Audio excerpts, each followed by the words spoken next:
This is WYMT Mountain News Weekend Edition. Good evening, I'm Macy Marie. We are in a severe weather alert day due to some snow in our region tonight. Chief Meteorologist Andrew Dockery joins us now with more of those details. Andrew, what can we expect overnight tonight and into early tomorrow? Yeah, Macy, I think the big story going to be the black ice potential now, as there's still some of that low-level moisture allowing for some of that drizzle and even a few flurries to fall. That's going to be the big story. Good news is, though, the snow showers coming to an end.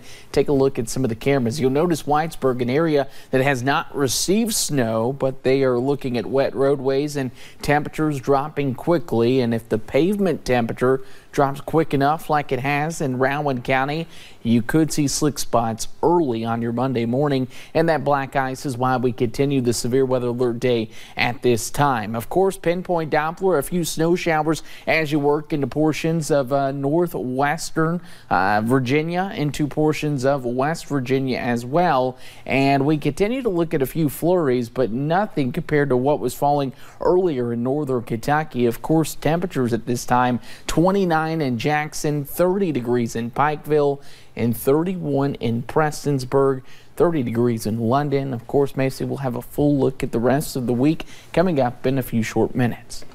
All right, thank you, Andrew. In Hazard, police say the southbound lanes of Highway 15 just past the intersection of 15 and South Main Street were closed for about an hour and a half tonight due to a crash that happened this evening. Police say 2 cars and a semi were involved in that crash, and it happened around 6 p.m. At least 4 people were taken to the hospital with injuries. We do not know the extent of their injuries at this time or what caused that crash.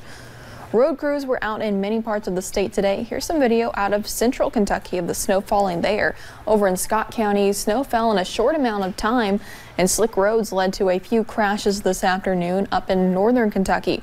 Road crews say with rain from earlier today, many of the roads were too wet to pre-treat. Tomorrow, a Perry County murder suspect will enter a plea.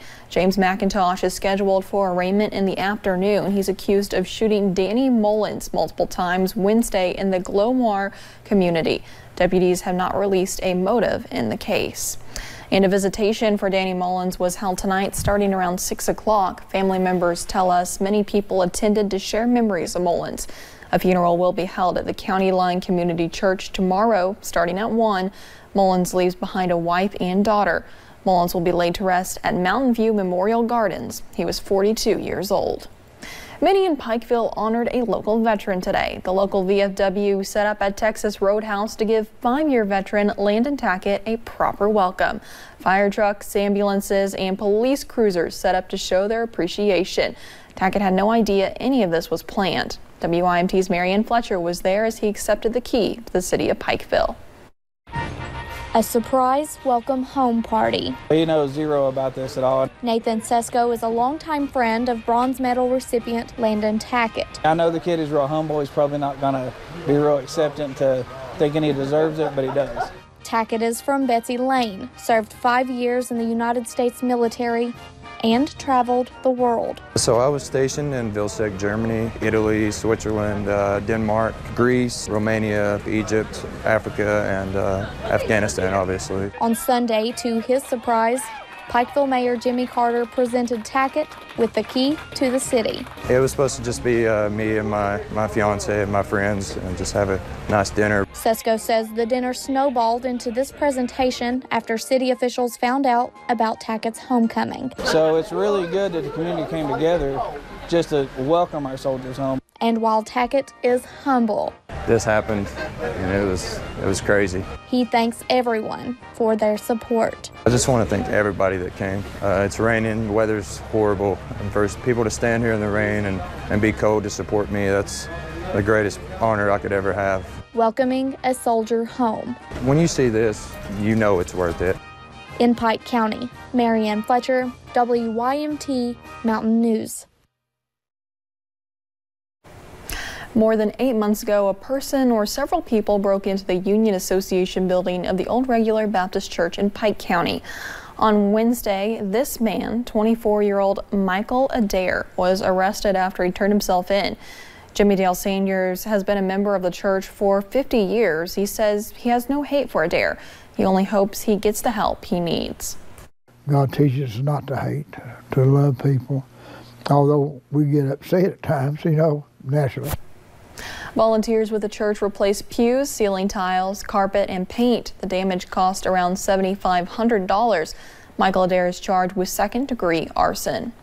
Clay County deputies arrested a woman Sunday afternoon for vandalizing the Davidson Cemetery on Highway 1482. Deputies say Mary Amanda Jones from Oneida was driving a car that went off the road and hit several headstones and destroyed other property. Deputies charged Jones with violating a gravesite. She was taken to the Clay County Detention Center. A Knox County murder suspect will appear in federal court tomorrow. Philip Lee Lewis spent the last few weeks in a Michigan jail. Police caught him in Flint. Lewis is charged with shooting Gary Medlin during an attempted robbery at the A&B Quick Stop in Gray that happened back in January. He faces a federal charge of being a convicted felon with a firearm and a state charge of murder. On Thursday, a well-known face around Johnson County died from health complications. Kathy Gullett was a retired teacher at Johnson Central, but still was heavily involved with the school. Her family and friends say that even though she is not on the sidelines anymore, her legacy will remain forever. She was just such a lot, and she was always there for everything, whether it be school or family, and she just loved unconditionally. And we've all seen that this week by people sharing their memories, and we're all going to miss her very, very much because she was just such a great energy. She had such great energy, and we just love her. Gullett's funeral will be at 1 o'clock tomorrow in the gymnasium of Johnson Central. Some news out of the Middle East. The last small piece of territory held by Islamic State militants in Syria was covered in smoke on Sunday. U.S.-backed fighters went after the area with airstrikes and guns. The militants fought back with snipers, booby traps, and suicide bombs. An unknown number of civilians are also holed up in that area. It's believed there are a few hundred Islamic State members taking part in the battle. It's one of the most controversial things to come out of the recent North Korea summit. President Trump saying he takes Kim Jong-un at his word that he did not know about the treatment of an American student jailed by North Koreans. Secretary of State Mike Pompeo was also at the summit, and our Washington Bureau's Peter Zampa asked him about the president's remarks.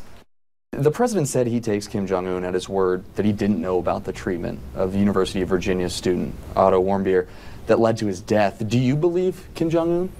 So, you know, I've had a chance to spend a fair amount of time with the Warmbier family. They're great people, truly wonderful people who suffered a horrific loss. And the president said that again yesterday, too. The president also said that he understands who's responsible for his death. It's the regime in North Korea. He holds them responsible. You know, most folks who are asking this question really are trying to get at why would we engage? Why do we have those discussions in Hanoi? Why have I been negotiating with a country that has horrible human rights abuses? And the answer is, you know, those were going on for an awfully long time. The previous administration took an approach of strategic patience. You can see that that didn't work. We're trying to fix it. We're trying to correct. We're trying to get North Korea to course correct so there'll never be another suffering like the Warmbier family has gone through. You know, we also had the good fortune, I personally had the good fortune of bringing 3 Americans home.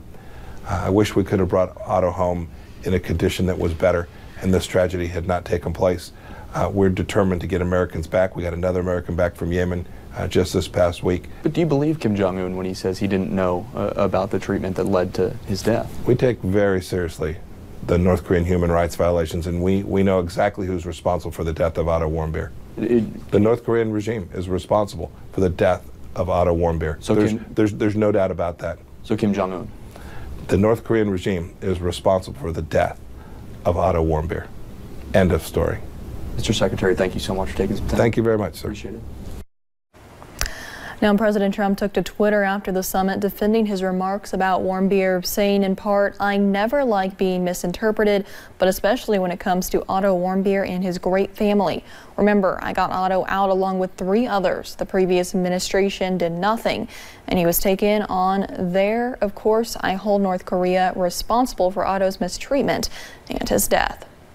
Senator Rand Paul says he cannot support President Trump's national emergency declaration that unblocked billions of dollars for his border wall. The Bowling Green Daily News reports the Kentucky Republican made the comment at a GOP fundraiser Saturday night.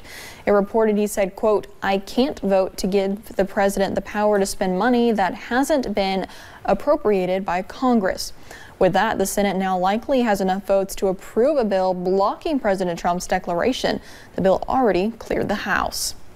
Immigration rights groups are asking for Homeland Security to release at least 9 infants who are being detained by ICE. In a letter to Homeland Security, immigration rights organizations say the facility in Texas where the infants are being detained lacks adequate medical care. ICE did respond to these claims and said in a statement, ICE takes very seriously the health, safety, and welfare of those in our care. And still to come on Mountain News Weekend Edition. From tornadoes to snow and ice, people across the U.S. dealt with several weather issues this weekend. We'll take a look at some of those coming up next. And slick spots are still possible overnight. Those details are coming up in 3 minutes. There were days this winter when the snow and record cold kept people at home, out of the weather. So Big Sandy's making up for lost time with a Snow Emergency 2020 sale. Up to an additional 20% off our already low sale prices. Up to 20 months, same as cash with no money down. And doorbusters throughout the store.